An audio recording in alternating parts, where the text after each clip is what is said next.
malah penak turunan ning dhuwur watu. Kewan liyane dumingkat mergo wedi. Watu sing omah, wit sing tunggu omah lak babati kabeh awene kethek pulese putih.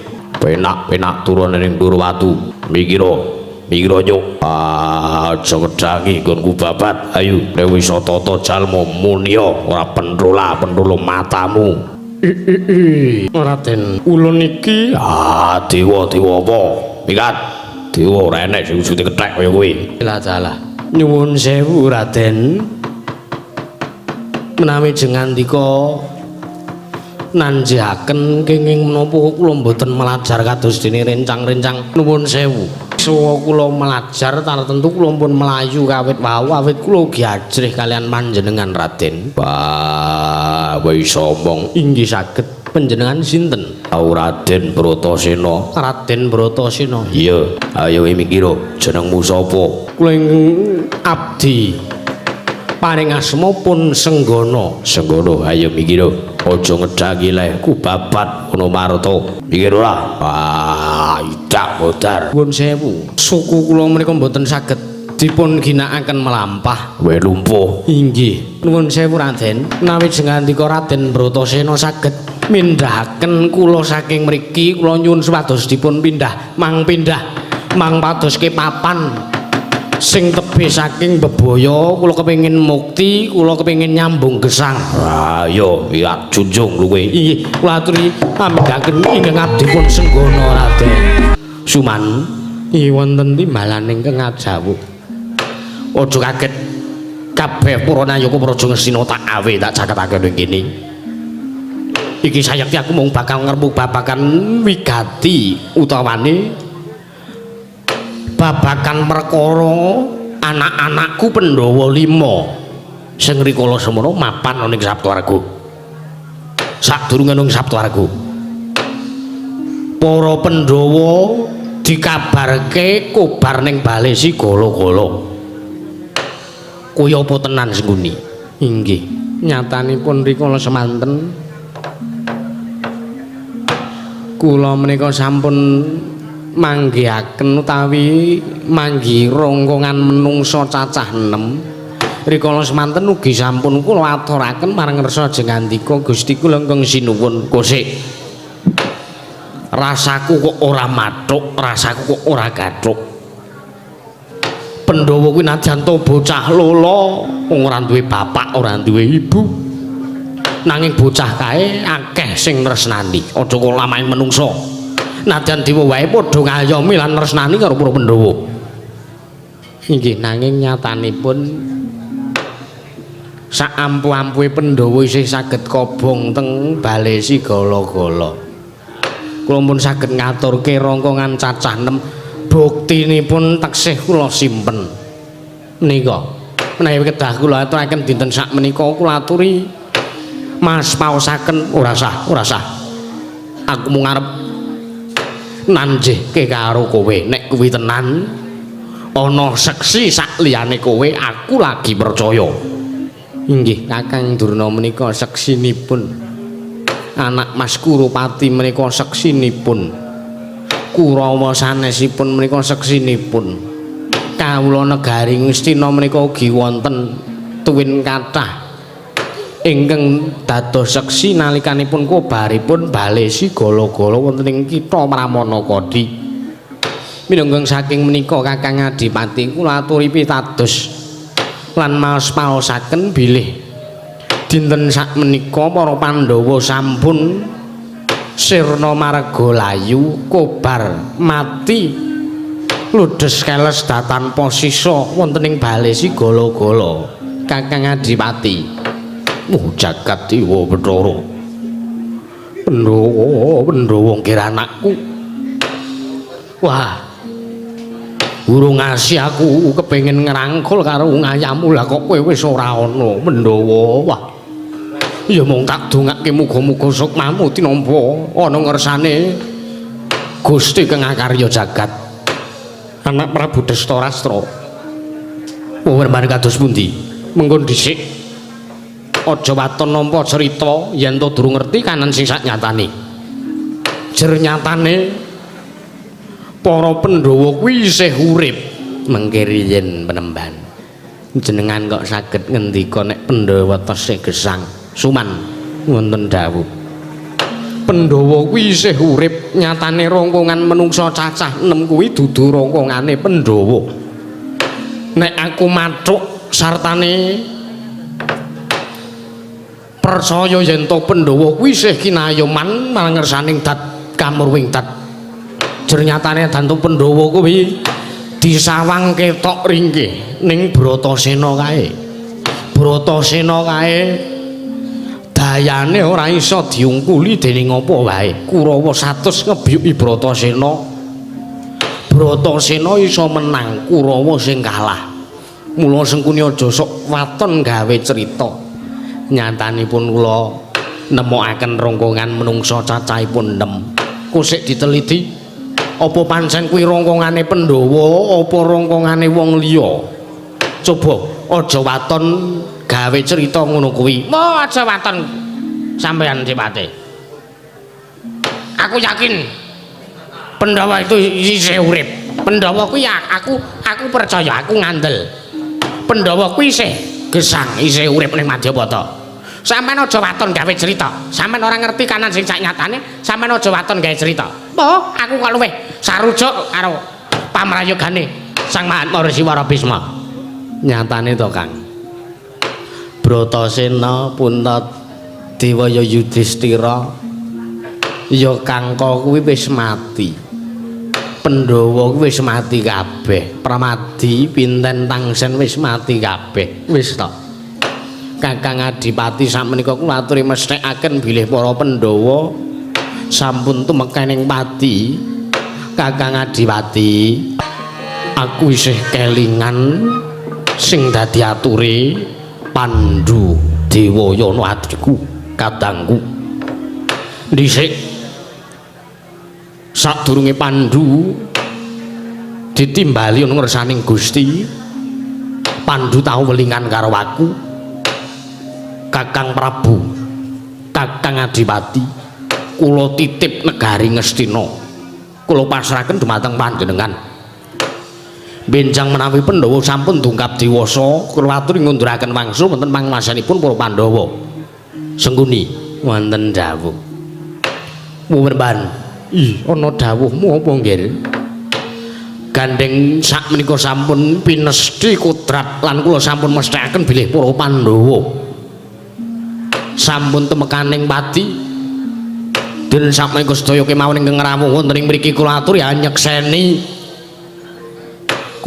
anyekseni kalungguhan Adipati Kadipaten Twinalendra Anom wonten negari Ngastina sakmenika kula pasrahaken dening anak kula Pambayun Atmaja kula mbarep inggih menika pun Kuropati sedaya kemawon jagat dewa Bathara jagat pangestu ngara mengko dhisik anak Prabu Dastarastra mengko dhisik aja waton mesthekke yen Pandhawa wis ora ana inggih Kakang Adipati sampun gampil mesthekaken bilih Pandhawa menika sampun tekaning pati jenengatanipun aturipun Adipati Hari Sengkuni menika dereng mesti sagedipun pitados nyatanipun jarang ingkang wonten ingkang percaya kaliyan aturipun Sengkuni menika arang-arang wonten nanging wis ndak pesthekke sartane aku wis mathuk sartane aku luwih ngandel yen to Pandhawa wis ora ana janjane ya abot rasane Dastarastra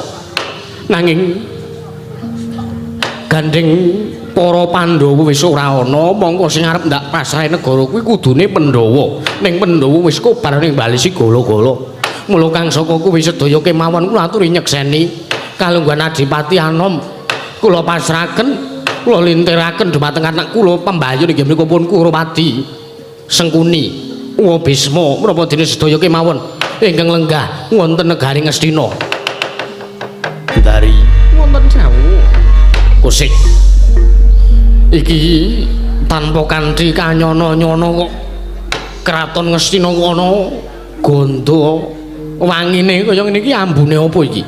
Iki barang apa? Sing teko rene iki barang apa, Gendari?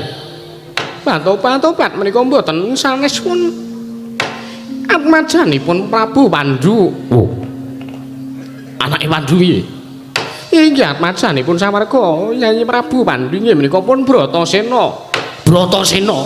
Inggih. Bratasena tenan iki. Inggih kasinggihan mekaten. Oh, latalah jagat Dewa Bathara. Suman Mondi. Suman Mondi. Wonten ngriki lha. Sawangen iki. Sawangen sing teka rene sapa? Inggih menika pun anak Mas Bratasena. Cangkemmu kok muni nek Bratasena wis mati. Dasarmu apa? Saiki sawangen Bratasena tekan rene. Wah, la taala. Ah, edan. Bratasena anakku wong gagah, wong bagus, padha raja sak praptamu nggih. Ana ngersaning bapakmu. Wah.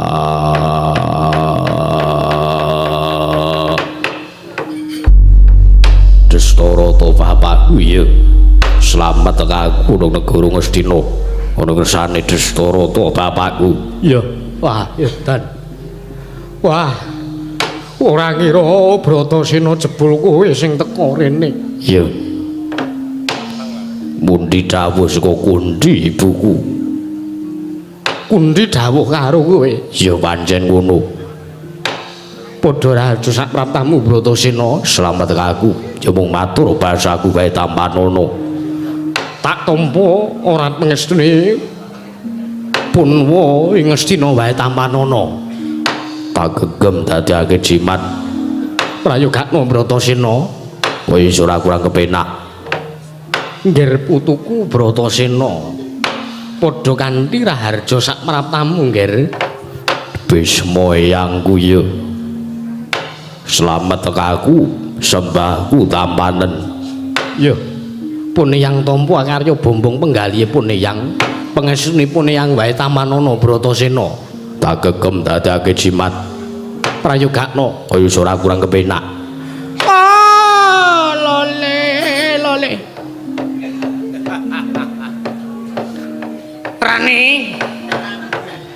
Rani sapa? Bratasena. Wah, anakku cah gagah gedhe dhuwur. Prakosa. Di Ngapura ya Bratasena apa? Anakku wong gagah, wong gedhe dhuwur, wong bagus, wong manis. Bratasena, padha raja sak praptamu Bratasena. Durna bapakku slamet tekaku. Wah. Nang kene kowe mau wis dikondhangke nek kowe wis mati lho Bratasena. Kowe dikondhangke nek kowe wis kobong ning bale Sigala-gala. Sak kadang Pandhawa wis mati jarene. Nang kene dikondhangke ngono. Wah, ora apa-apa. Aku dikondhangke wis ora ana. Dikabarke wis mutar. Malah aku ndonga sing nganggep Bratasena wis mati kuwi mau. Muga-muga diparing ana umur dawa. Diwenehi ana rejeki sing gancar. Sing gangsar lan lancar. Nggone urip ning Madyapada digampangke uripe. Apik-apik. Wong sing sengit karo kowe dongakno apik ya Bratasena. Iya, pancen kudu ngono. Malah aku matur nuwun, wis ana sing gelem nganggep aku ora ana lan sartani. Ana sing gelem sengit karo aku. Yen to tumraping agama. Wong sing sengit karo aku, ganjarane wong sing sengit kuwi mau dipindah ana kersane sing disengiti lan dosane sing disengiti. Dipindah karo panguwasaning Gusti ana kersane wong sing sengit kuwi mau. Modara dosamu tumpuk undung. Ya ben dasare aku ki wong ora tau ngibadah wis ngakoni wae. Ora apa-apa. Slamet donya akhirat ngono wae wontene ra slamet ya sak karepe sing arep nyelamet. Kadangku cah bagus Bratasena slamet kamu. Gurupati kakangku ya sembahku Tampanen tatampa di anak Mas Bratasena wilujeng rawuhipun Destara to bapakku. Piye Bratasena? Syukur ora kowe ra dikatekke. Ora dikatekke ora pancen. ora apa-apa. Sayekti aku teko mrene iki puputi dawuhku ndi buku sing dawuh karo aku. Kepiye dawuh kepiye? Apa kowe arep njaluk bali negara Ngastina? Gandeng kowe wis dungkap dewasa? Ora. Babar pisan. Aku ora duweni karep mati sing kaya ngono. Nanging kepiye? Dawuhku ndi buku, aku mung kene nanjeke ana kersane Dastarata bapakku. Rikala semono kepiye ketikane Pandhu bapakku sadurunge sendal mayang karo para Jawata karo Gusti kepiye dawuhe lan sabdane Pandhu bapakku. Bapakmu Pandhu dawuh ngene, kepiye? Kakang Adiwati kula titip negari Ngastina benjang menawi anak kula para Pandhawa sampun nedeng dungkap dewasa kula aturi ngunduraken wangsul kula aturi maringaken sedaya negari ing Ngastina marang panguwasanipun para Pandhawa. Saiki Pandhawa wis nedeng dungkap dewasa. Pandhawa saiki mapan ing Saptawarga. Mula kanggo kene cancane aku mau ngarep nanjake. Aku ora arep njaluk liru bumi negara Ngastina kuwi ora. Aku ora arep njaluk bali negara Ngastina kuwi ora. Nanging sing gedhe pangapuramu ya Bratasena. Dastarata bapakku piye? Kelungguhan Pangeran Pati Kadipaten Anom ning negara Ngastina wis tak pasrahke karo kadangmu ya kuwi Sikurupati. Wah, ora dadi ngopo? Auga nglungguhi negara Ngastina, ora kuwi aku sengkit karo kadangku Kurawa kuwi ora. Ning aku mung kepengin bukti dhewe, aku tekaku mrene mung arep nanjihake. Apa pancen ngono ketikane Pandhu bapakku? Iya, pancen ngono, Nger. Ning aku njaluk ngapura merga pancen negara Ngastina wis tak pasrahake karo kadangmu Kurupati. Kepiye? Upama kowe tak paringi liru bumi sing gedene padha karo Ngastina, kowe gelem apa ora? Wah, aku gelem. Sing baku aku sak Pandhawa aja ngasih mukti ning negara Ngastina. Iya, Bratasena. Waduh. Wah, ngerti nek kowe isih urip mesti negara Ngastina langsung tak pasrahke ana ngersane anakku Bratasena. Wah, ora dadi ngopo sing wis kelakon ya wis ben kelakon. Lelakon adile dilakoni. Ora apik yen to aku sak kadang gegeki negara Ngastina mung kepengin bukti. Mung sak kepengin kepenak, urip kepenak ngasih njudak lungguhane kakang-kakange. Kadange tuwa ya kuwi para Kurawa. Aku malah pekewo yen kon bukti nang Ngastina. Ning malah ngrebut kamuktene kadang-kadangku Kurawa. Oh, apa? Anu ora. Aku mau ngarep ngalem karo kowe Bratasena. Aku mau ngarep ngalem karo kowe. Mula kang saka kuwi Dastarata bapakku. Ora usah malang ati, aku rasa mbok paringi negara Ngastina arep kuwi mung sesigar semangka Bratasena sakadang ora mbutuhi. Mergo pancen aku ora arep ngrusuhi kadangku Kurawa. Waduh. Bratasena piye? Kowe kok dadi anake Pandhu karo Madrim, kowe kok mikul dhuwur mendem jero karo wong tuwa piye? Ora ngira jebul kowe isih urip. Getun atiku Bratasena, getun. Ora usah diketuni. Saiki ngendika dawuh liru bumi genti sing arep paringke karo aku sak kadang. Sing gedene ombone jembare padha karo negara Ngastina. Ning iki isih wujud alas lan iki kudu dibabati. Wah, babatane dhewe. Aus aku ibu babati alas wae. Wis alas piro wis sing tak babati. Kanggo mlaku, kanggo nyampung urip. Sadurunge aku urip ning Saptawarga iki. Tenan kowe arep mbabati dhewe? Iya, pancen bener. Alas kang kudu dibabat iki mau ora liya ya wana marta ya alas mertani. Iki kudu mok babat dhewe. Nek pancen kowe arep mukti sak kadang ning Bratasena. Nek pangiraku aja mlaku dhewe nggonmu mbabati wana marta ya mertani.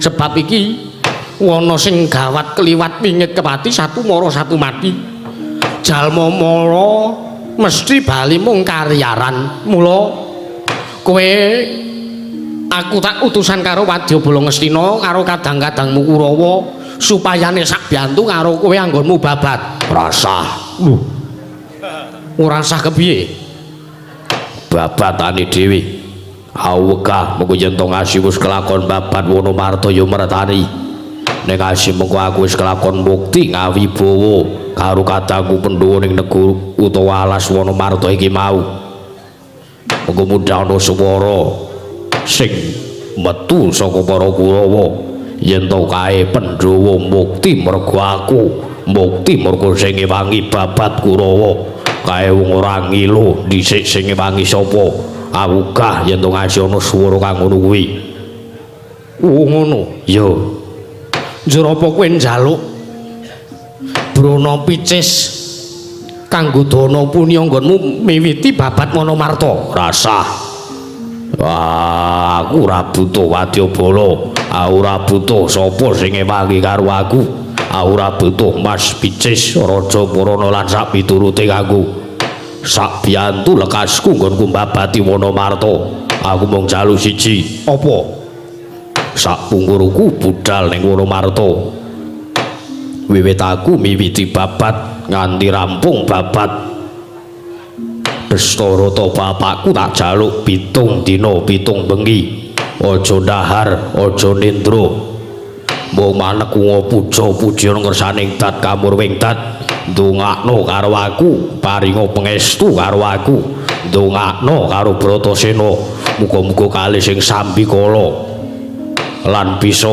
tak nggo mukti sak kadang lan bisa rampung ora ana rubeda apa-apa nggonku mbabat Wonomarta ya mertani yo Bratasena yo aku saguh ora pati-pati mandheg nggonku ndonga manembah nang mangersaning dat kamurwing dat yen to urung ngasi kowe bali nggawa sak kadang nyatake sartane matur yen to kowe sak kadang Pandhawa wis kelakon mbabat Wonomarta ya mertani yo tak jaluk dungane wae Durna bapakku marku Bratasena kepiye aku njaluk pangestu aku njaluk donga dongakno muga-muga lekasku mbabat Wonomarta iso kalis wah anu Bratasena ya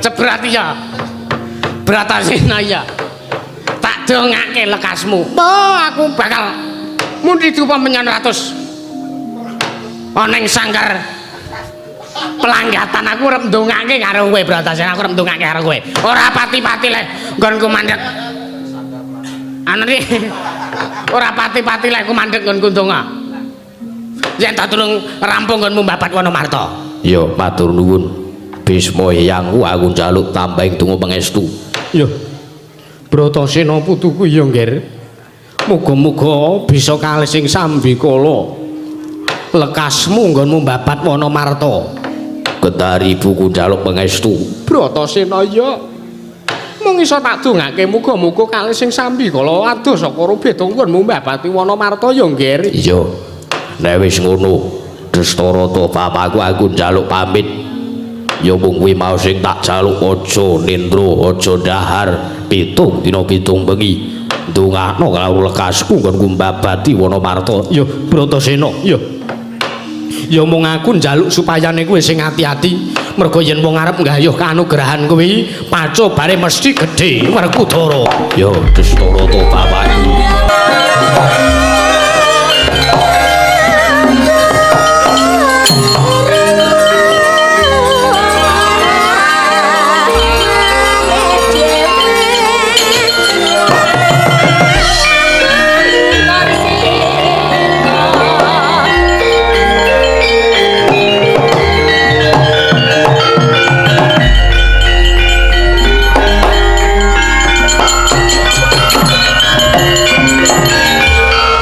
Edan Bratasena aku mbok junjung iki arep mbok ngapake Dastarata bapakku jroning aku cilik tekan gedhe semene aku durung nate nampa pangudange Pandhu bapakku saiki bareng aku wis ndungkap dewasa bendu wis mukti ana ing Saptawarga sing tak dama-dama sing tak sembah sing tak anggep kaya dene wong tuaku dhewe ora liya ya mung Destarata bapakku mula kang saka kuwi aja mandheg nggonmu ndonga lan saiki sawangen jagate Bratasena yen to jagatku iki katon daya ngateges bakal wurung nggonku babat Wanamartaya mertani nanging yen mbok sawang jagatku kok katon jejeg ora mengo ora doyong ora bengkong wah teges bakal rampung lan kasempatan nggonku babati Wanamartaya mertani wah edan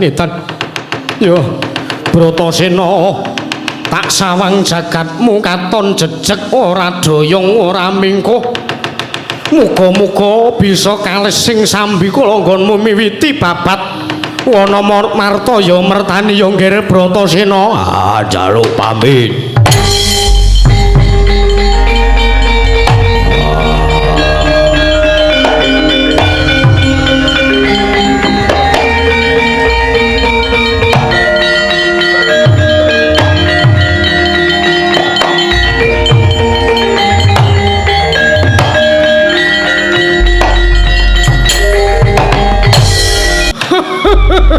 Latala Paman Arya gawe Sangya Putra Kurawa wonten ing alun-alun negari Ngastina wonten menapa Paman pepet-peceh aja cekuli gawe Sangya Putra Cata Kurawa wonten ing alun-alun negari Ngastina wonten wigatos menapa Paman ingkang putra pun dulurma gati cuma delung dawuh Paman ingkang putra pun karo Tamarma cumadung dawuh Paman. I Paman ingkang putra pun Satama cumadung dawuh Paman. Paman ingkang putra pun Citraksi cumadung dawuh. Kuku lajeng nderek izin. Apa? Citraksa mboten mangkat. Sebabe tanganipun masuk sangkal putung. Dados mboten saged mangkat dinten iki man ora apa-apa kowe aja kaget kowe tak awe tak numbuk keneng-kene mergo pancen arep ana wigati sing kudu kowe kabeh nglakoni wah napa niku pakaryan ya wah sedina pinten kok sedina pira iki pakaryan kewajiban kudu pakaryan nggonmu golek dhuwit wah pripun niku man pakaryan sing pripun kewajiban sing pripun kula kok mboten paham bahasamu kok gayamu iki anak Prab utawa sinuwun Kakang Adipati Destarastra dawuh karo Bratasena Bratasena sing urip isih wah iblis wah kangelan aku goleke pantomim wong Repika rongko nggen lep IPA kula colong kula gupak yangus diatur Gus Rama Prabu Destarastra iso ora percaya wah mergo Bratasena teka dhewe ning Ngastina wah setan tenan wis tak reka daya sikile sing mangkat bareng nek ngono wingi sing gawe kowe kula nek mboten kula sinten melih sing neruske meng kula niku wau sore kula pun ngobrak-abrik Wirama ngono kula malah diplekotho kaya waloya nika iki arep nyuwuk sedo mlaku wae ora apa-apa polahe dobleh niku nek demunge men tesih irip-irip kalih kula sarane niku ora apa-apa terima nggih kula terima kowe Pak bot-bote kula ngetutke sampeyan teng mriki iya dawuh lho Mas ayo Bratasena dijulung tungkul diawasi temeti saka mburi supayane mati neng Wanamartaya ing mertani wah edan Sampeyan iki ora ateges golek mala. Wingi wis ngobong bale sigala-gala menika wis toh nyawa. Niki bocah niki kesokan bensin untung urung kesamber geni. Kula kan melayu sing adoh. Sampeyan iki ayo apa bahayane omong ora ngawur sampeyan kira. Ana wong mlaku soki bensin. Lah sakit wis ceniningan le mlaku. Wis ora saduting cruwet dhewe-dhewe semangkat dina iki. Satama wonten dawuh. Nembang teng araning para wadyabala. Wadyabala Kurawa 100 dikepiyake. Sedika wis tuaken dawuh. Nyuwun pamit wadal wasilan paman.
edan nggonku mundi dawuh saka ngersane yang pikulun Bathara Bayu aku kinen ngupadi kadangku tunggal bayu ciri getheke meh padha karo aku bedane mung dedeg karo wujud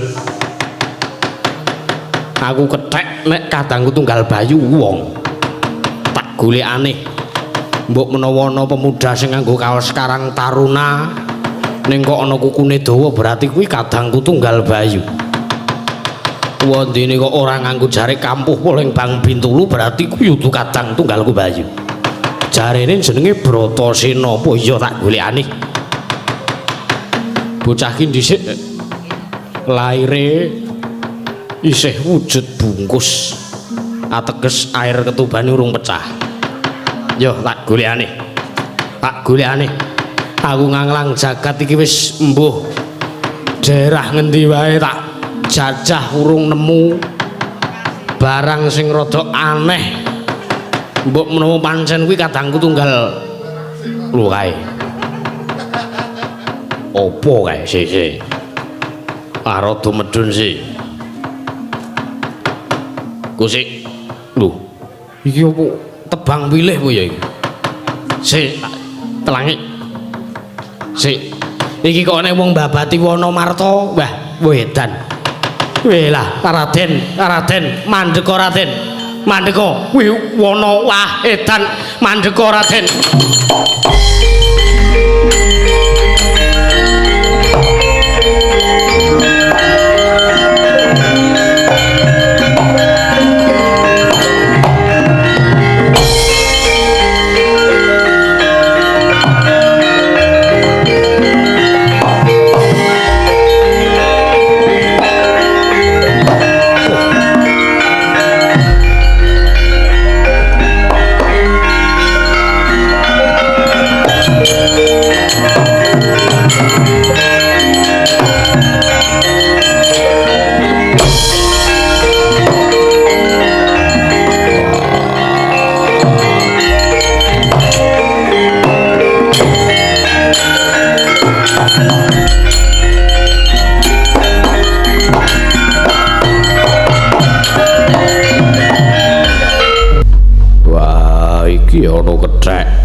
malah penak turunaning Durawatu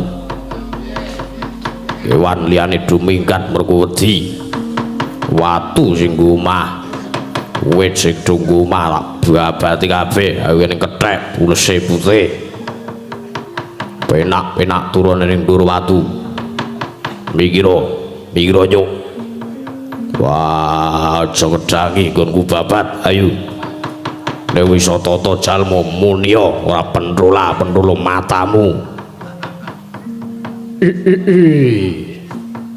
Raden ulun iki dewa apa mikat dewa ora enek sing wujude kethek kaya kowe ya wela dalah nyuwun sewu Raden menawi jengandika nanjihaken kenging menapa kula mboten melajar kados dene rencang-rencang satwa fauna sanesipun nuwun sewu isawa kula melajar tartentu kula pun melayu kawit wau awit kula giajrih kalian panjenengan Raden wah wis sombong inggih saged panjenengan sinten Raden Bratasena iya ayo mikira jenengmu sapa inggih kula abdi paring asma pun Senggana ayo mikira aja ngedhangi leh ku babat Wonomarta nuwun sewu Raden menawi kewan-kewan sato kewan ingkang gesang wonten ing Wonomarta panjenengan dawuh supados kesah saking Wonomarta inggih alas mertani mriki kula mboten dados menapa jalaran kula menika ingkang minangka ketua kula ingkang mimpin sedaya para sato kewan ingkang mapan wonten ing Wonomarta mriki nanging ingkang kula serung menika bangsaning jim wonten ing mriki menika wonten ingkang nami negari Kajiman ingkang ngawasta negari Wonomarta. Ora urus, ora wedi demit. Pikir ora. Wah, idak bodar. Nuwun sewu. Suku kula menika mboten saged dipun ginakaken melampah. Wae lumpuh. Inggih. Wah, goleke proposal kene Pak Kursi Rodo. Nuwun sewu sampun ngawu gawar ngawur. Ah, umure lan pikir. Nuwun sewu Raden. Menawi jengandika Raden Bratasena saged mindhahaken kula saking mriki, kula nyuwun supados dipun pindah mang padoske papan sing tebih saking bebaya. Kula kepengin mukti, kula kepengin nyambung gesang. Ah yo ya junjung luwe. Inggih, kula aturi pamidhaken ingkang abdi pun senggono Raden.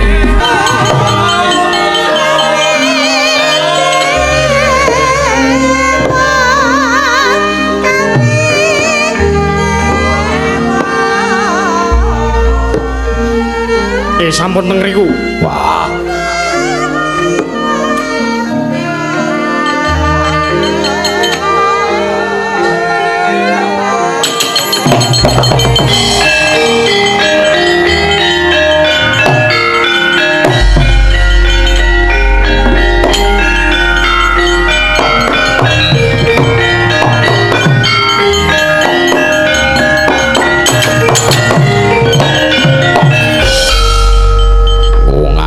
Kaprawiran kowe.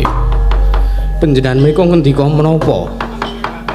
Ya arep tak angkat malah mata kaji. Mata kaji menapa Raden?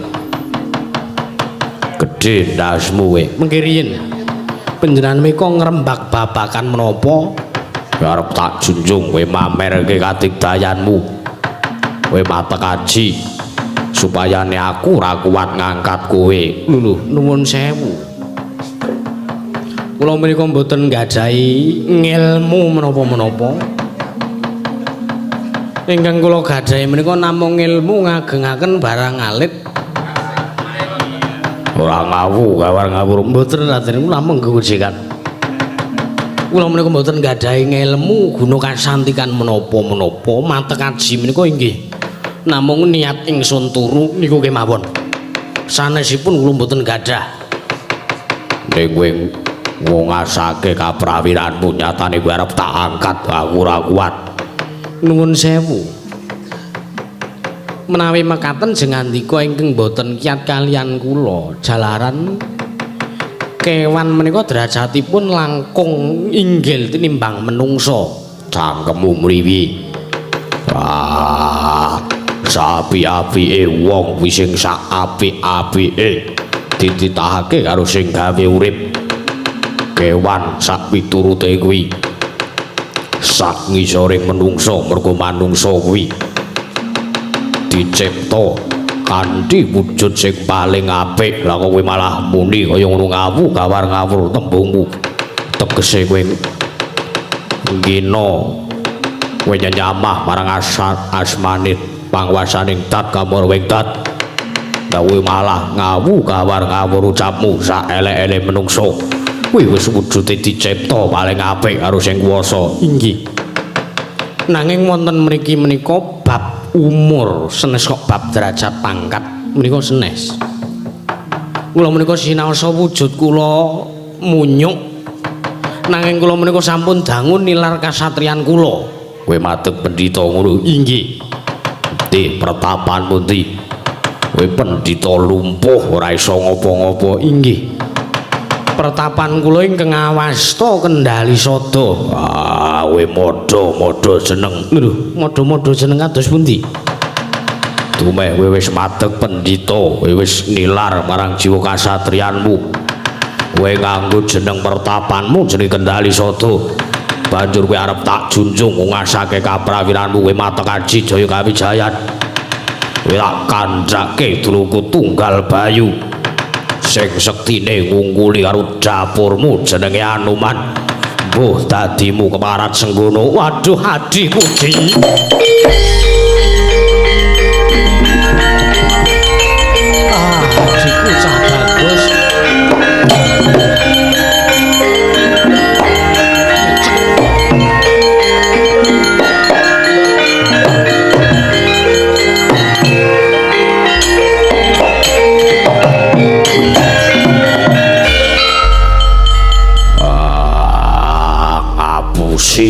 Nuwun sewu.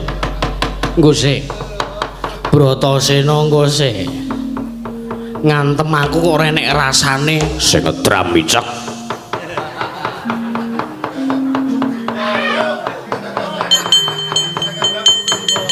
Ora enek rasane blas.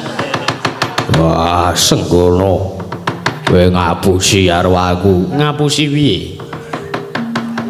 Jare kowe arep kowe takon melayu. Sikilmu lempoh ora iso nggo mlaku. Arep tak junjung, aku ora kuat ngangkat. Bareng ngono kowe malah tangi ngrangkul aku. Aku sapamu. Waduh. Adikku di sapa? Wah. Bratasena. Piye? Aku kadangmu Tunggal Bayu. Ora ngawur. Kadangku Tunggal Bayu ora enek munyuk jenenge kowe. Ora enek munyuk jenenge Senggono. Enenge Anoman. Kakangku Gendali Sodo. Ya aku iki Anoman. Jare Senggono mlencah-mlenci. Ya jenengku ki ya Anoman, jenengku ya Senggono. Jenengku ya Senggono, ya Anoman, ya Maruti, ya Mayangkara. Jenengku ki akeh. KTP-mu pira? 1. Jenengmu pirang-pirang? Iki lho. Kowe arep Anoman, kowe arep Senggono. Arep Mayangkara ora butuh karo kowe. Butuhku ming babat Wonomarta. Kusik. Bratasena. Senggono piye? Anoman. Aku kadangmu Tunggal Bayu. Aku didhawuhi karo pukulan Bathara Bayu supaya ning goleki kadangku Tunggal Bayu sing ora liya ya mung Bratasena. Ora sudi karo kadang kowe iki lho. Arep babat Wonomarta.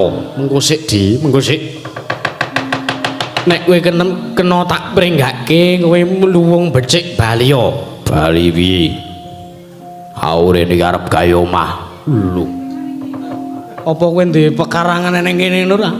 Mula kowe arep tak babati.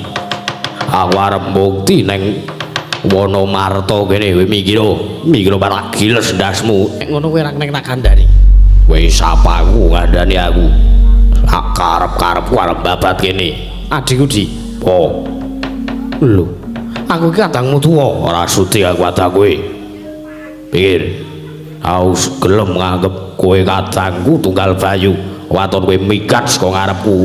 Iya. Ora apa-apa. Minggat ora apa-apa, penting dianggap sedulur. Ning ngene Bratasena. Kowe nek isih kena tak kandhani iki wana gawat kliwat wingit kepati satu mara satu mati. Jalma sing mlebu ning alas kene mesti bali mung kari jeneng. Kijing lho, tulis ngono kijing. Ora urusan. Tekadku wong arep babat Wonomarta aku ora bakal mindho saka geguntur. Mendho saka pangrerempa wae saiki gelem ikat minggato, kowe gelem tak aku kadang minggato. Kusik Bratasena. Aku mung kepengin mrenggake karo kowe. Saiki kowe nek gelem tak omongi, kowe bali ya, nek kowe ora gelem bali malah kepara aku sing ngewangi karo kowe nggonmu babat. Ora butuh lemu ngewangi.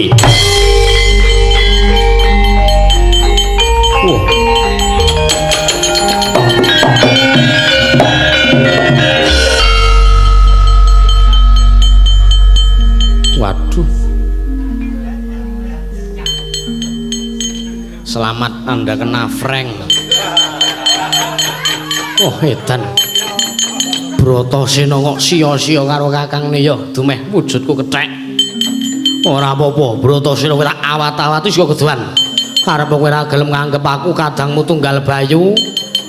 Awat-awati saka keduan mbok menawa bot repote kesandung kesrimpeting lakon kowe tak ewangi Bratasena.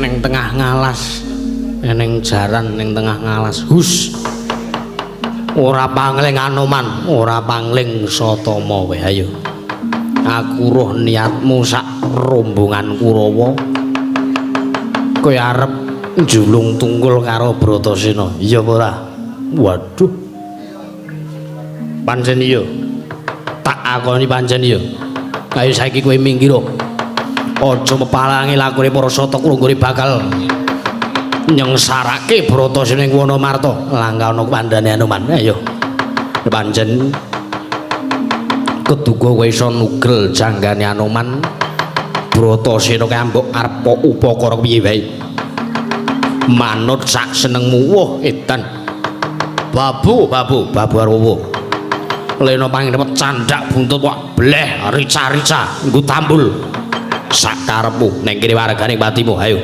Singalira prapteng lalis Satama anak jaran hus cangkeme cangkemmu kuwi wah atos waramu atos ya ben aune catos iso atos mungsuhku atos aku luwih atos yo dumeh kowe nganggo ramuan khusus ayo tebak dadamu kene margane patimu Singalira prapteng lalis Satama anak jaran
kuat ora kuat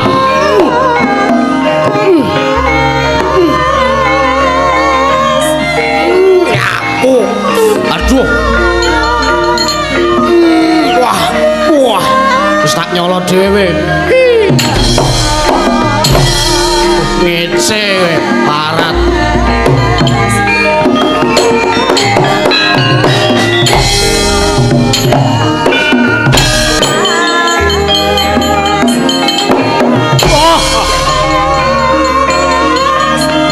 sambato oh munyok edan kowe yo alah yo kamu alah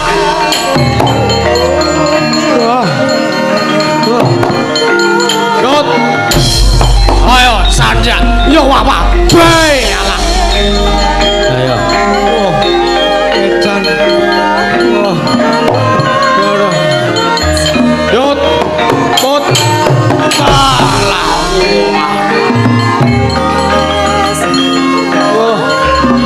yo alah hei yot yo alah pot hei hei yo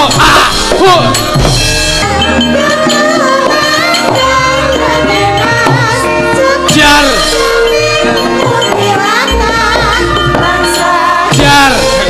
yo pot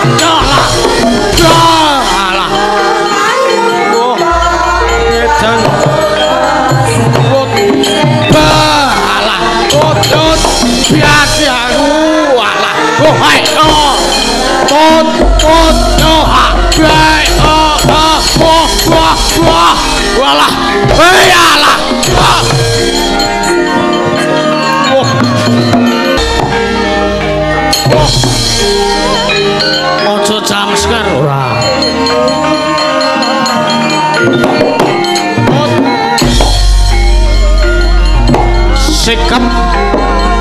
Yo. Sikap gede we yo. Bocah. Bayalah. Oh.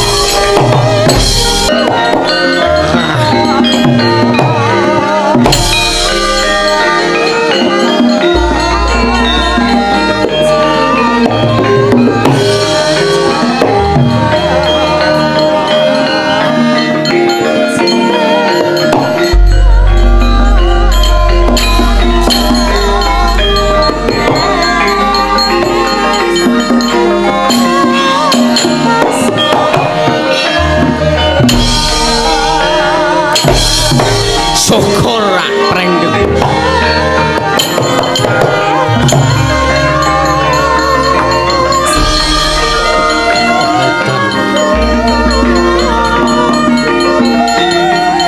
Oh, ayo wah.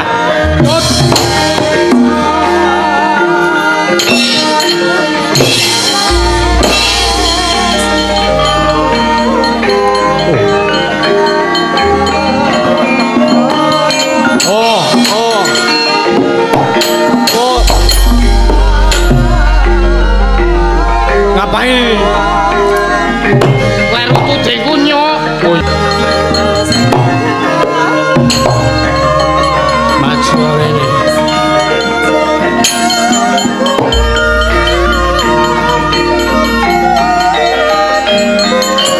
Wah.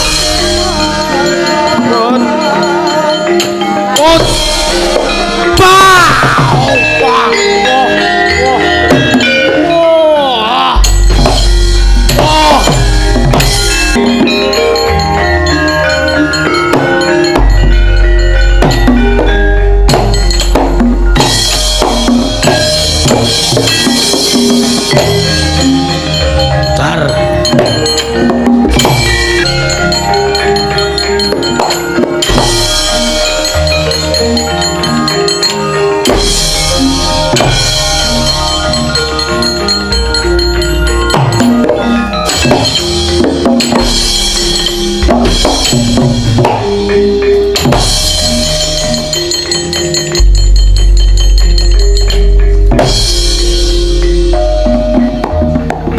Sastra mulya memayu hayuning bawana mbabar kamulyaning jati.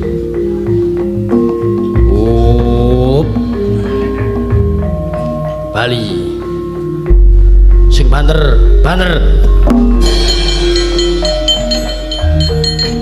hot sono hot head senele head lemek lungguh jenenge karpet nemplek neng katrok jenenge ketup. Balik kanan gerak Bali banter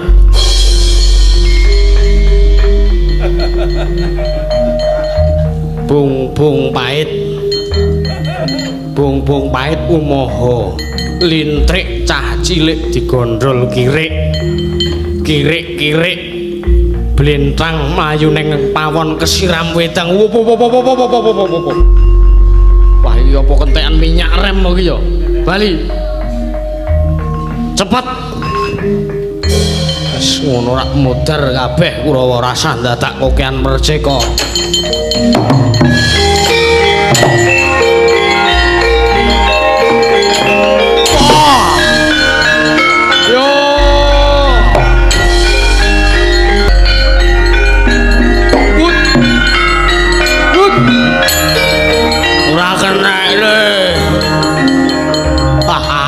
Mongso iso mungso tur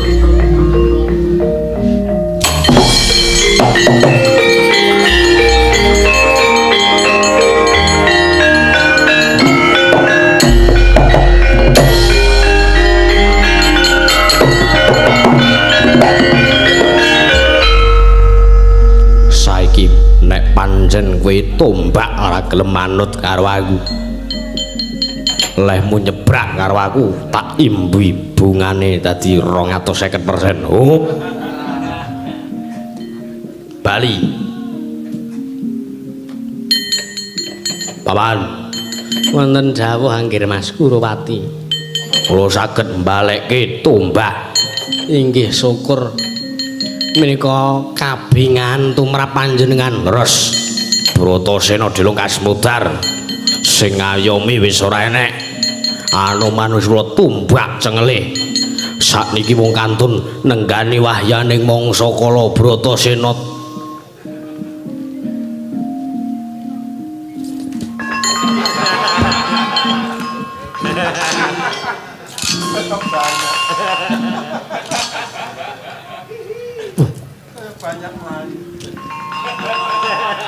Waduh, Paman, nyuwun tulung Paman.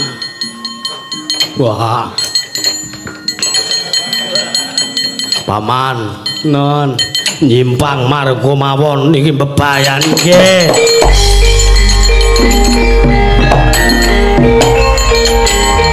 Wah, la dalah. Aku eneng nom-noman babati Wonomarta negaraku. Kabeh pepasren omah-omahe para kawula padha dirusaki arep-arep piye tak petukane ora kena dielinge giaglak limpahe keparat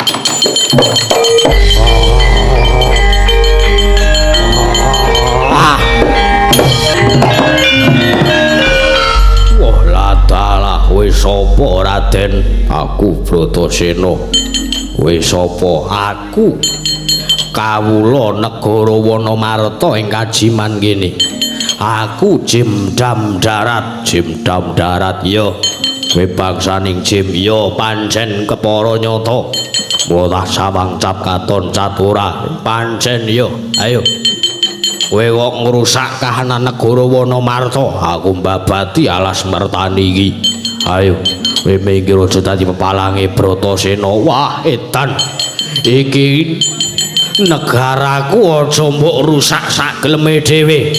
Ah, kowe arep mepalangi kekarepane Bratasena. Ayo, kowe kena tak prenggake, kena tak elekke apa ora? Malah kowe sing tak elekke. Oh!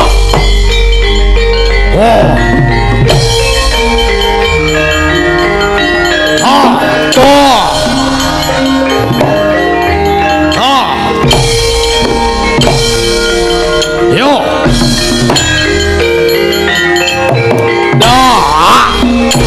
Yo. Wah, yo. Yo.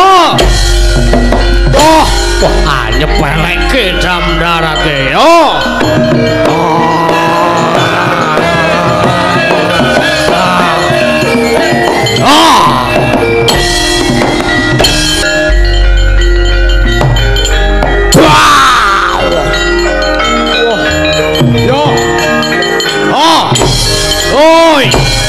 Yo, yo, ay Allah, wah, ora, oh, bat, edan, bat, oh, bat, wah.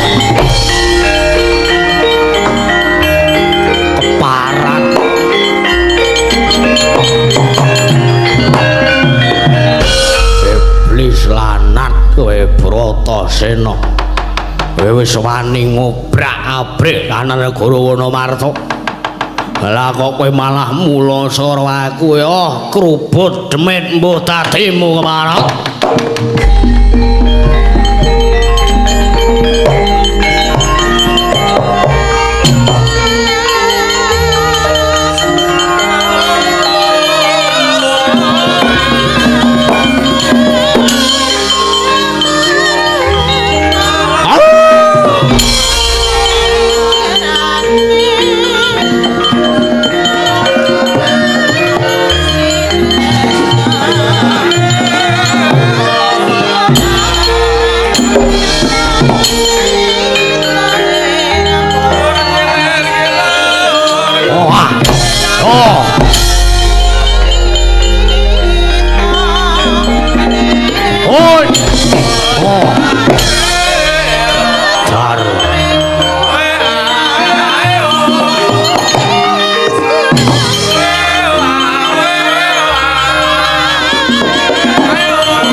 Madar Bratasena.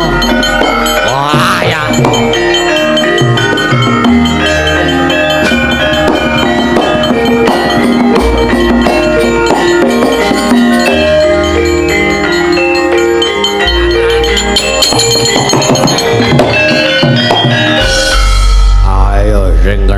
Sing kenceng.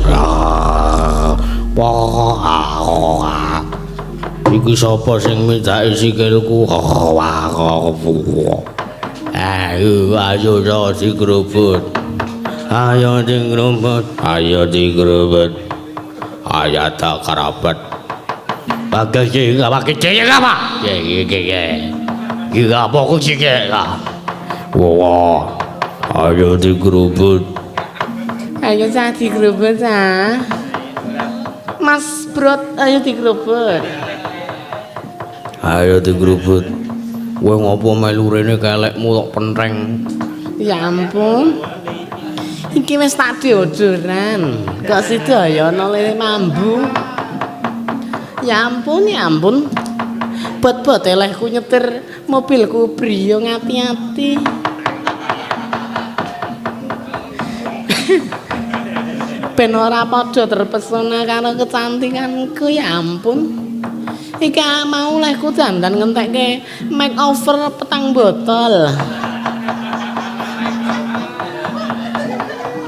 Ya ampun, ya ampun. Sanggul ya wis tak tukokke sing anyar. Kurang piye hara. Bot-bote men dilirik karo Kakang Mas Bronjong. Kowe guneman apa? Aku guneman tenan iki, ya ampun. Iki lip balm. Iki rega 350. Ora murah, ya ampun. Apa neh? Kebaya. Apa kowe nganggo? Saiki ora. Iki mau donge waktunya. Ning kok ana panggilan saka Gustimu. Ora apa-apa. Ngene wae. Iki sing aku tukuku sing rega 2,5 juta. Kowe madah mengadah kaya ngono kok 2,5 juta. Weh aku ki anake wong sugih. Angger dodolan ning aku kok wis do goleki senengku. Goleki aku ki jan favorit. Favorit. Ayo 50.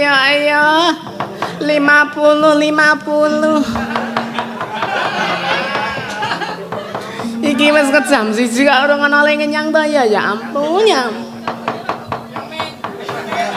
Ayo. Yoga ya ora apa-apa. Wong nek ngetutke iki genah muni. Ayo. Tak korting neh 5.000 ayo.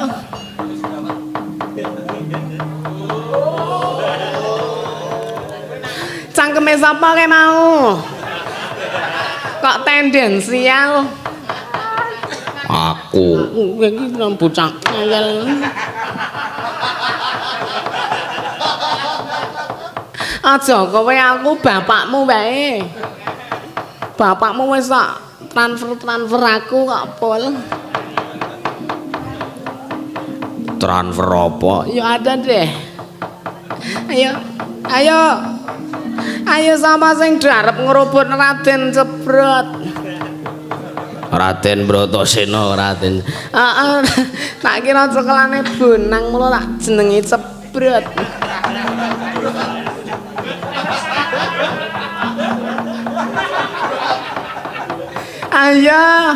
Ayo kanca-kanca liyane mbok iki ayo dadi kerubun Raden Werkubrot. Ayo iki ayo wangi to cah iki ora kodal, aku nek nandangi dhewe ndak tuat. Ayo wangi ta.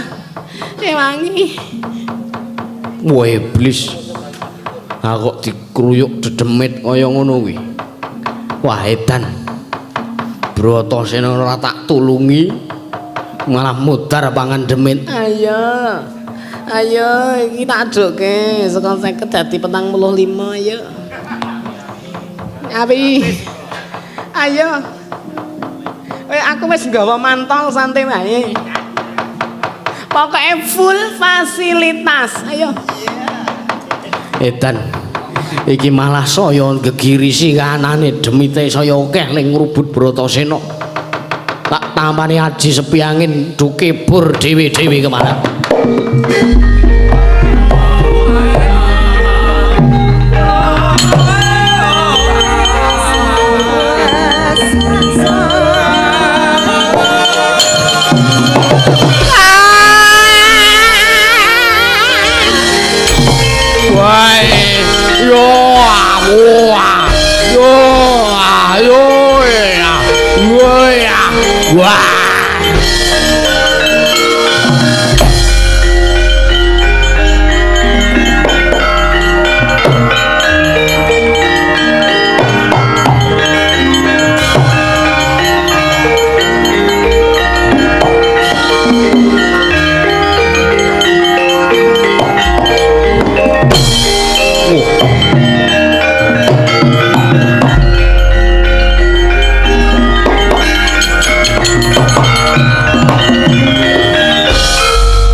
Penak jejeli malah dikiburke demite. Edan. Nek ngono kowe mau ngeningke nek ngono. Ayo ane. Senengane. Wah, edan. Bratasena arep kelakon niru-niru semplok iki sajae. Ayo, yo tak awat-awati saka kedoan Bratasena.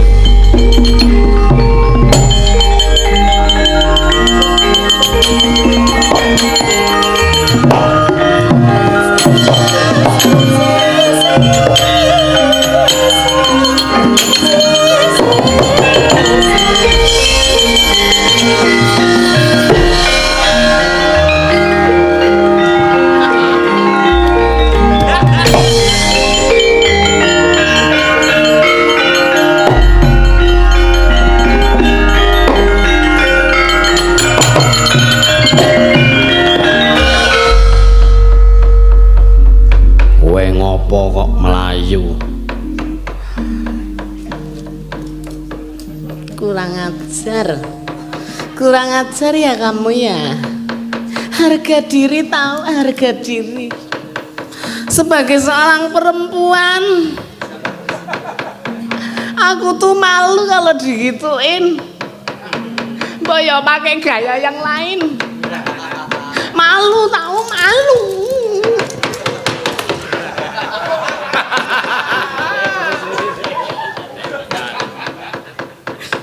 Kae piye to kae? Kae piye to kae? Asem lah. Jentit, gedruk. Ana sing gograk kok udu lindru. Edan wah edan deme-deme ora kajen. Tak kandhake patih sapu jagat mutar wae Bratasena.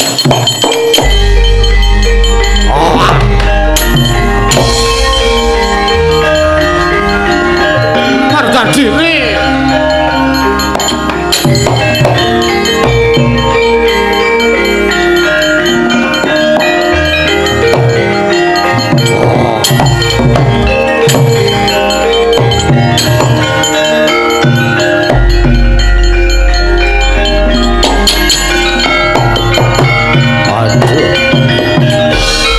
Ketewasan Gusti Patih wonten nem-neman naminipun Raden Bratasena ingkang risak pepasren wonten negaring Monomarta. Wah taala. Eneng nom-noman jenengane Bratasena Masnya kok ngeliatin, pengen ya. Aduh. Kok ngeliatin, pengen ya.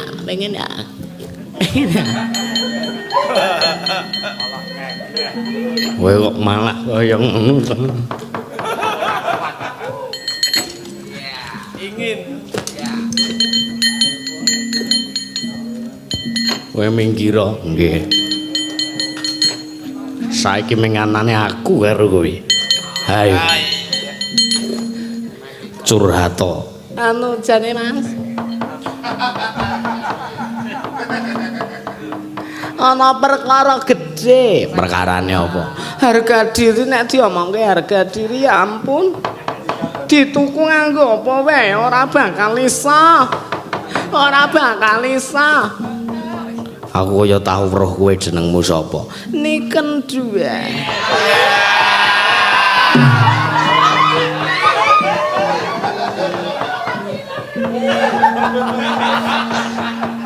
Untumu kok pager barang. Ayo ben pelanggan ki. Nyatane angger barang aku ndak nduduti.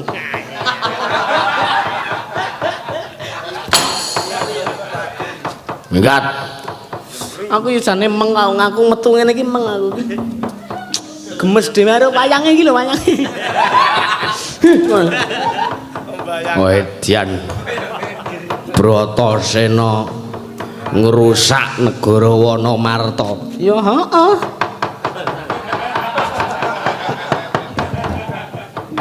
Kowe wani ngrusak negara Wanamarta. Panah tampang Jalasutra lumpuh ra iso ngopo-ngopo kowe kemarat.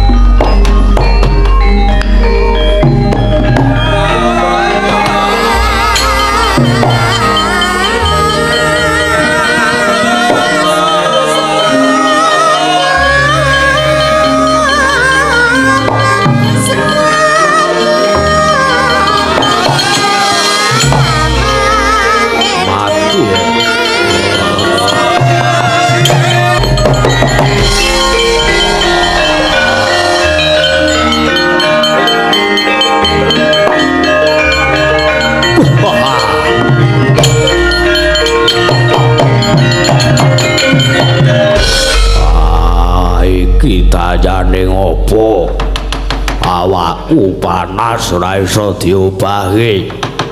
Wah iki dayane ngopo dewa aku njaluk tulung. Dewa aku njaluk tulung Babu Kunthi. Abiyasa aku njaluk tulung. Wah aku njaluk tulung.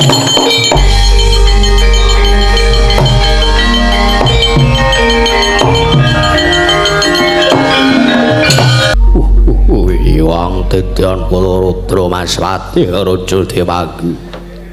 Arimbi adikku Cahayu. Kaget rasane atiku. Bareng si Adi nyaket ana ngersaning pun Kakang. Arimbi monggo ratat saben kowe cedhak karo kakangmu. Eneng apa Arimbi matura Cahayu? Topat Kakang Prabu Arimba. Piye? Satemene nggonku nyaket sowan ana ngersane Kakang Prabu Arimba iki ora liya mung aku mung bakal ngutarake apa kang dadi impenku Kakang. Bagi kipi apa? Bagi kipi apa, Mbak? Bagi kipi apa kowe? Cerita kalau Kakang Prabu Arimba aku tak melu krungu, Mbak. Bagi kan. Wah, ladalah. Kowe ngimpi apa Arimbi? Ngimpi apa kowe? Aku ngimpi diladeni dening wong lenang bagus. Mongko dedeke gagah pideksa. Tak takoni ngaku jenenge Raden Bratasena. Bratasena. Iya, Kakang. Banjur kepiye? Atiku langsung iso tresna rasane. Kaya lagu. Atiku langsung iso tresna rasane kaya gelisik lagu kae, Mbak. Bratasena teko ning kipesmu. Ya, kalau bendana iya. Wah, edan. Wah. Aku ning sing dipeni aku malah giyap-giyap. Aku ki wong lanang ya jenenge wong wedok. Tulyane jeneng wong wedok iki kudu duweni siji bojo loro lupra. Telu kawajikan monggo aku bojo ya ora duwe. Lupaku ya ora berjanji. Kawajikan ya ora gablek. Kadret ya ora duwe. Aku ki wong elik-elikan kok. Ibarat aku nyanyi sing jeneng ora apa-apa kok Mbak Yu, ora apa-apa. Ora dadi perkara curang kula berjodoh. Ning ra yo salamake menungsa kudu nglakoni bangun bebrayan. Jojo gelem kaya aku bojo.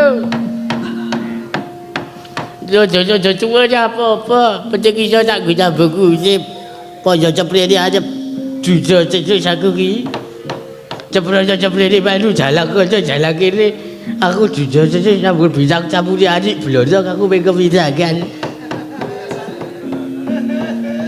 Jadi aku pengen dolanan sing ijo-ijo kuwi, Mbak Yu. Haji kaya Wala talah Bratasena teka nang impenmu. Iya, Kakang, batu-batu, Bat. Bratasena ngaturke tresna karo aku uga ngaturke tresna karo Bratasena. Mula kang saka kuwi Kakang aku mung arep njaluk palilah. Dientokke aku budal ora dientokke aku bakal meksa. Kowe meksa kepiye? Aku arep nemoni Bratasena. Aku kepengin didhaup karo Bratasena Kakang Arimba. Wala dalah jagat dewa Bathara Arimbi. Ana dawuhmu apa? Mak tratap atiku bareng kowe muni kowe arep mengku kowe kepengin arep seneng karo Bratasena Arimbi. Apa Kakang? Bloko Suta tak blakani wae aku ora bakal sarujuk yen to kowe rabi karo Bratasena. Sebabe apa? Aku wis tresna karo Bratasena, aku wis tresna tenan, aku wis tresna lahir batin. Lah kok Kakang Prabu Arimba ora ngolehke iki sebabe apa? Gedhing aku. Wah ya padha-padha le seneng lak mung nang ngimpen. Urung karuan yen to Bratasena mbok temoni langsung langsung tresna karo kowe. Ning nyatane Pak Sasmita ngimpi kaya ngono, Bratasena tresna karo aku ya tresna karo Bratasena. Arimbi kuwi keneng tak kandhani manuta. Yen to kowe arep kelakon rabi karo Bratasena, apa ramu mengko bakal gedhekke mungsuhan antarane Pringgondani lan Pandhawa. Lire piye?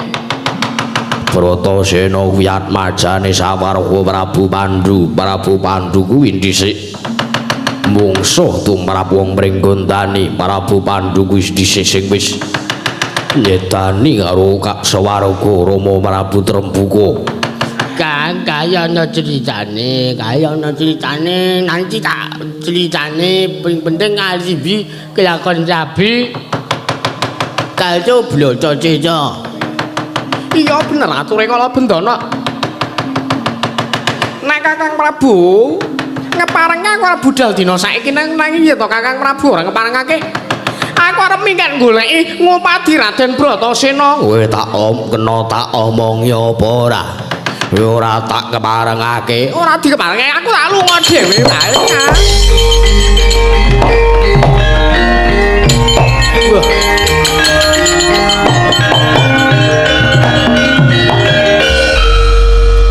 Melayu tak cajak cangane becok kalah aku. Wong wedok iki kocap wis niat aku kudu kelakon bejo karo aku. Niatku kelakonku Z. Niku apa-apa penting ana modale. Kudu gek dipejak story. Kudu apa-apa. Kowe ngopo waju kae Jawatawati? Atune. Engko mudhap gawe wirang. Prabu Arimba kemarin dicuci Kang ayo Kang.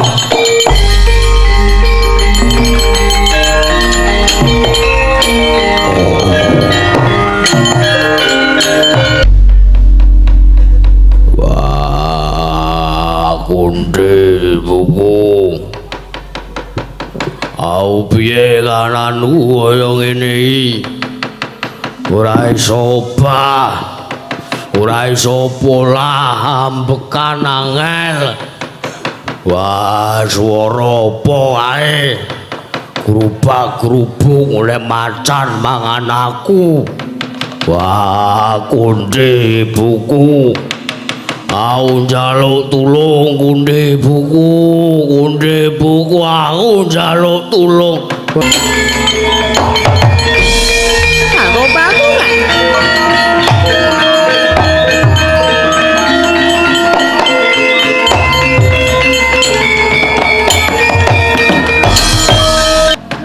Tobat. Iki kok ana pawongan sing dikurung nganggo kaya kurungan manuk. Iki sapa ya iki sapa? Sapa ya wong wedok? Iki sanak kula ingkang abdi apa Narimbi? Narimbi kowe. Inggih. Panjenengan sinten? Aku Bratasena. Aku ora iso metu saka kene. Babu Konde tulungono aku. Babu Konde tulungono aku. Bantu. Kula mboten tegal nyuwun panjenengan kados mengaten Raden Bratasena jebul panjenengan ingkang kula padosi. Jebul panjenengan ingkang kula padosi, Raden. Oh, Arimbi. Kula saged sabiyantu kalian panjenengan kula saged angluwari maduka saking bebandan menika. Yo, kage. Nanging wonten syaratipun. Syarat apa? Syaratipun inggih menika panjenengan sak sampunipun kula luwari saking bebandan. Panjenengan kersa mundhut garwa kaliyan ingkang abdi Narimbi. Tenan ora? Inggih, estu kula sampun dangu tresna kaliyan panjenengan. Kowe fansku. Inggih. Leres kula sampun dangu tresna lan remen kaliyan panjenengan. Nek aku urung tau reti raimu, aku urung tau ngerti pasuryanmu, ku kekek nguciwani ati. Boten batu. Kula menika nggih ayu, betheke kulit kula mboten putih, kula radi coklat sawo mateng. Wah, apa-apa lak dadanane dhewe. Penakne dhewe. Paduka kersa mundhut dhaup kaliyan kula. Gelem. Menawi sing ngandika ngantos samangke sampun kula luwari saking bandan paduka, teka paduka. Nglencati janji panjenengan. Tegese nentel kasatriyane Bratasena rasa kekan cangkem tulungono aku. Lan samar pamoring sukma. Sinukmaya winaya ing asapi.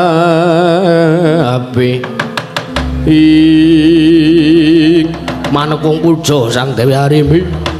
Kacapai mangke anyipat tampang Jala Sutra. Dadi luar saking bandan Sang Bratasena kula wau.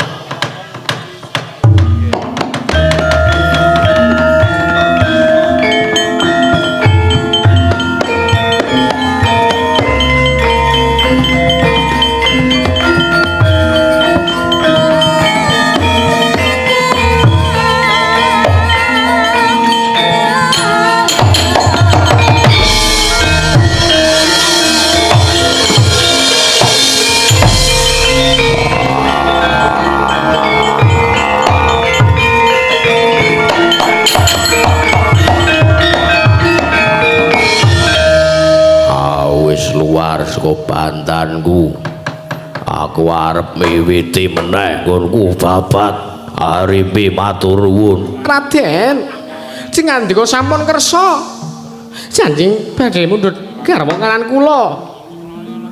Wah, nah tobat.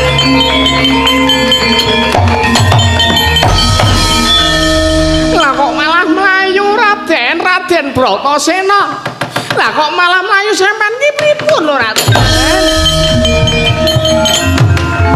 wonten dawuh Kanjeng Ibu. Padukane bali dumateng kawula. Iya.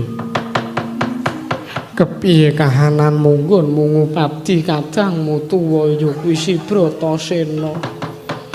werku cebrot rikala semanten sampun wonten ing Wonomarta inggih alas merentani.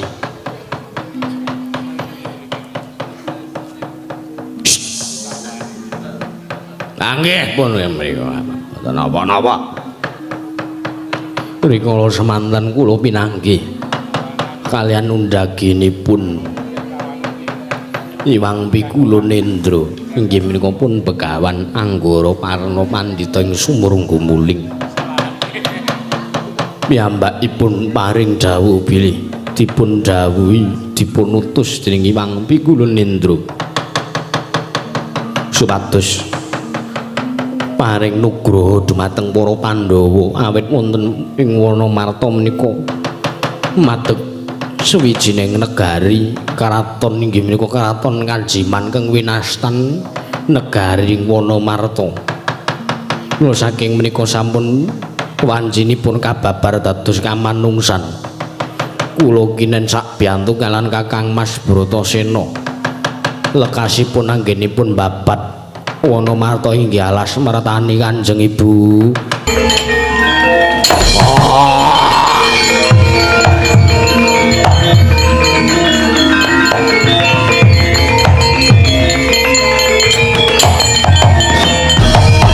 Permara remangus wamya ngambrang ngangang kadi karananing kaswase Bratasena mlayu-mlayu.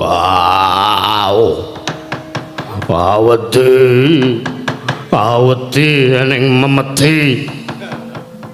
Gedene semono wedi areng memeti. Ora sumbut. Karo nek ngirit wong wedok-wedok. Saneneke pemudi sak desa dikukuti kabeh.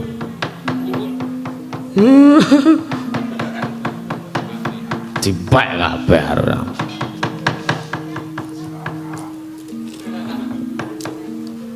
Mboten. Cangkem menengo. Nggih. Cangkem kula dhewe. Aman ora.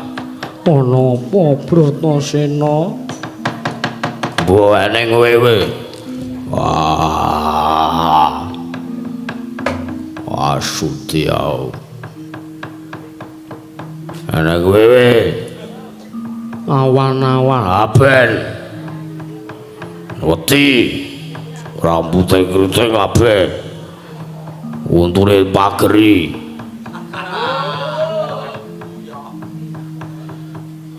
Urung tekan kene wong. Urung arep delik. Iya. Ora tekan kene omongne Bratasena ora enek. Iya, engko tak omongke. Wong asih muni enek. Ora tepo-tepo. Banting. Bantingen ora mungkin pecah. Udah tekan di lokas tekan gini. Tak delik.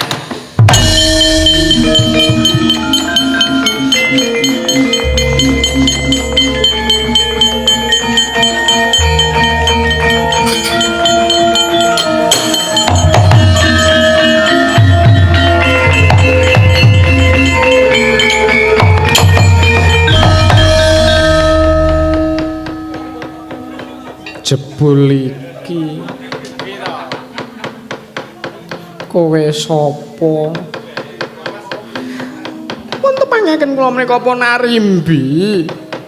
Gusti Ayu, ngopo kok uyak-uyak karo Bratasena? Ini kalau semanten Raden Bratasena menika den bondo wonten ing telenging Wonomarta. Tumi kula ingkang saguh angluwari saking bebandanipun. Saderengipun Raden Bratasena kula lumari saking bebandanipun piyambakipun sumpah bilih menawi ngantos kasil kula lumari piyambakipun badhe mengku garwa kalian kula. Menapa Raden Bratasena wonten mriki? Jare Bratasena mau omong karo aku nek kowe tekan kene aku kon ngomong nek Bratasena ora ana.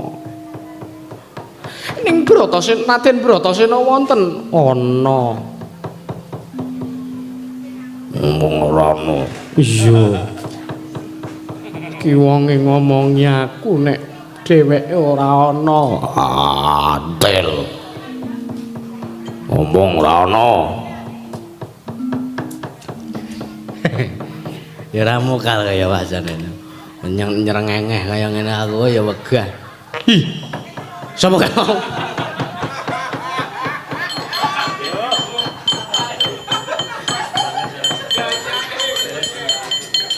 Sampean arep sing ditabuk ming peking nek ngentut ampun dimik.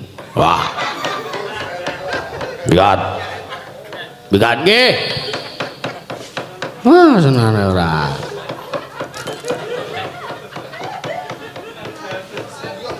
Wah, ayo kaya ngono wedi aku. Mongko untune lincip-lincip. Ah nek kelakon ro kuwi apa ora? Wah, ora karo-karuan kan. Arimbi. Wonten dawuh Gusti Ayu. Apa kowe jan tresna lair batin karo Bratasena? Inggih. Nanging Raden Bratasena mboten kersa kalian kula. Kowe tresna lair batin. Inggih, lair batos. Nek Bratasena lara, kula ugi tumut sakit penggalih kula. Nek Bratasena tekaning pati, kula ugi badhe pados dalaning pati. Ayu tenan kowe Arimbi.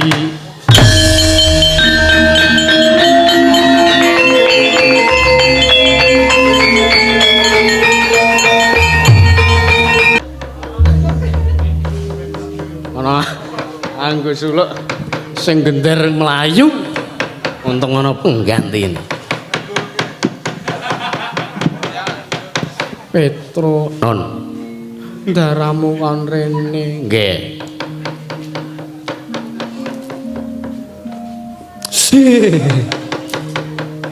Gus, Po. kan mriko timbali keng ibu. Wah.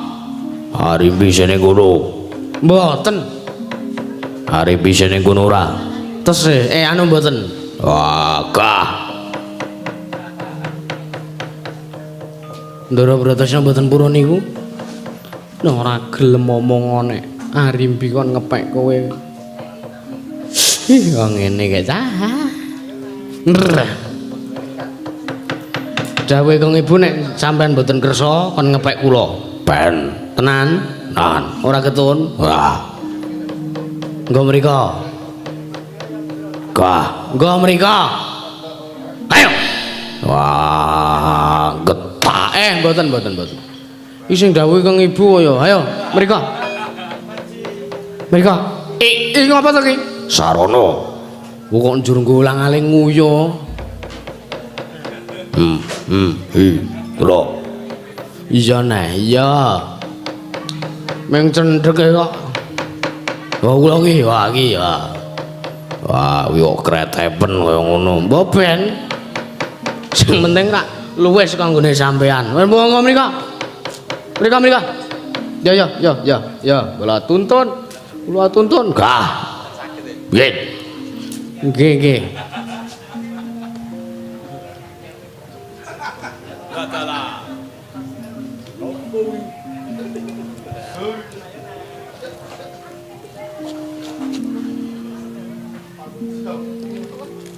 Arimbi nedi.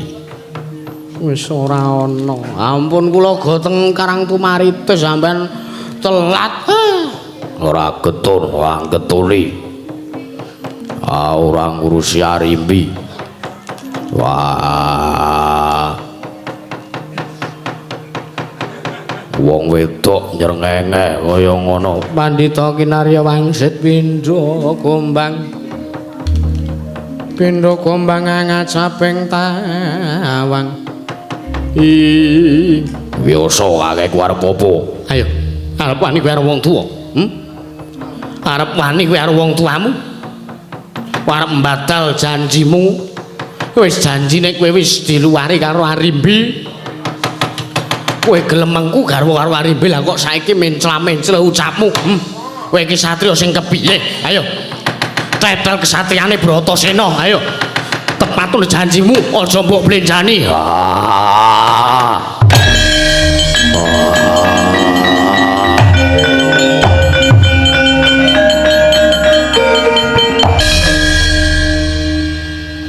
Syukur. Syukur apa? Syukur bisa nyamang. Hop. Aku wedi wis dipendeliki aku. Wah, aku njuk ngapura. Aku njuk ngapura. Wis kebacut kahanane Arimbi wis mutung bali saka kene. Tenane. Iya. Rek ngono aku tak goleki kapan ketemu rabine arep babat wono martose ora ngurus.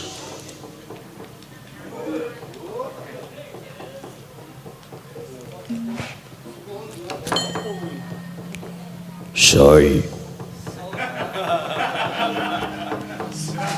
Sawai.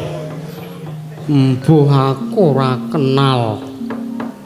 Sapa iki? Kula ingkang rayipun Arimbi.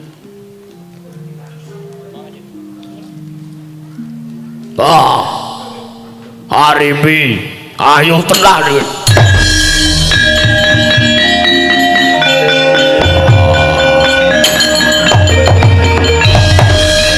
Ora ngira duwe dadi ayu kaya ngene Arimbi. Wah. Dadi ayu tenan kowe Arimbi.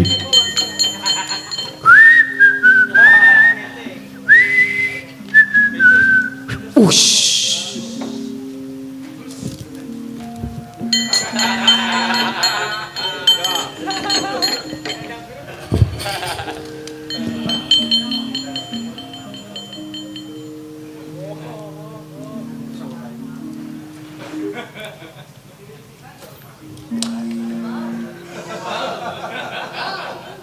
Iki sapa sing nggo senter ki ya kowe?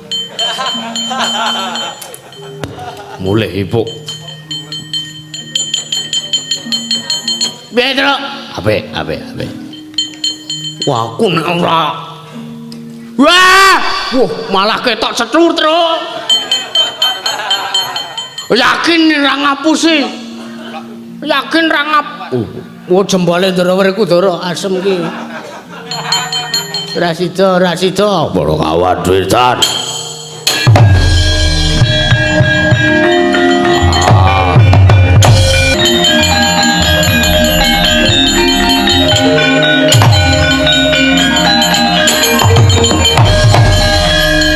Wis ngrebut adikku Bratasena. Ayo.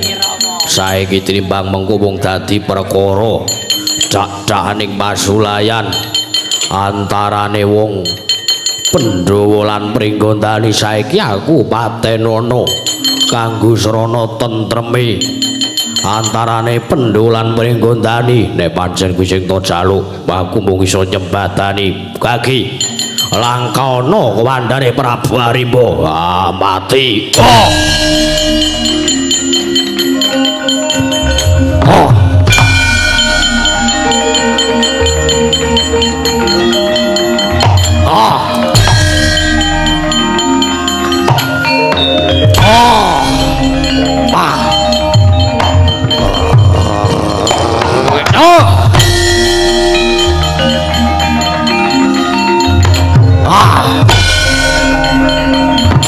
Yo,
gedhe lelabuhanmu tumrap negara.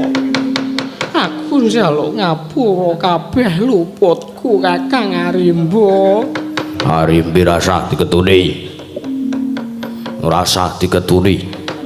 Pancen sing njaluk Arimba dhewe supayane Pandhawa lan wong Pringgondani bisa tentrem kahanane. Inggih Kakang Mas.